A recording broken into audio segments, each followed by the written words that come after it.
Purong isda yun.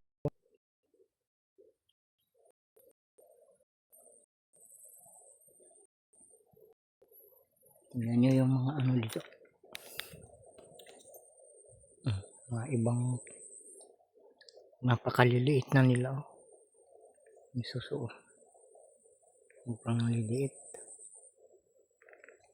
Pero ang dami oh. Siguro mamaya malalaki na yung kanto. Paghapon kasi malabas lang yung mga yun eh. Yun, yun mayroong isang mas malaki-laki oh. Ah, yan. Ito.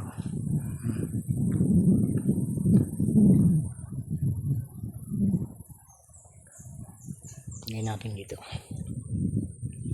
Ito yung side ko oh, parang ano. Diba tingnan nyo itong kan na to, parang malumot. Pero pagdating dito sa gawin na to, parang ano siya. Parang kababagong hinukay oh. So, ano? Siguro may naghukay dyan.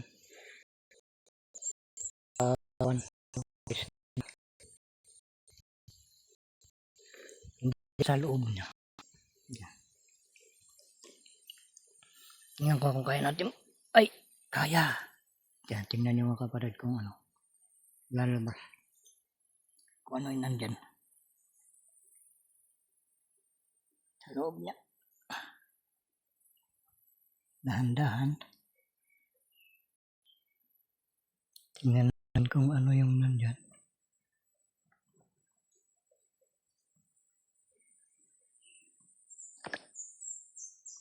Ah, may nakita ba kayo mga kapatid? Ay wala, ayun oh.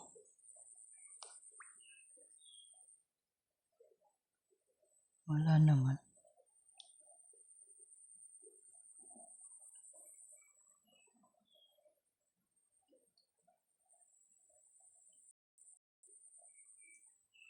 Wala, yun lang ano. Maliit lang na kimpi. Andito oh, nagtago dito. Nasaan na? Oh, wala na. Bilis magtago. Ayun, ayun siya. Ayun. Oh, ayun. Oh, oh, oh. Siya. Ito, oo, nangangagat pa. Oh. Oo, nangangagat siya. Oh. Hindi niya masakmal yung daliri ko. Eh. Oh. Siya pala yung naghukay doon. Ayun siya. Oh. Talaga pilit niyang kinakagat yung daliri ko. Oh. Oh, diba? Alpasan natin, maliit pa eh. Oh, babae pa naman siya mga kapatid. Oh, diba? Babae. Pasan natin para dumami pa. Oh.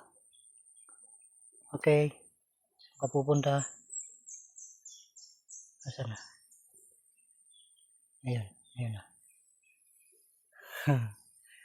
Saka yung hinukay ko kanya siguro. Sinira ng tao. Sinira ng tao. Kala ko kasi isda eh. Ayan. Yun lang pala. Kala ko isda na malaki.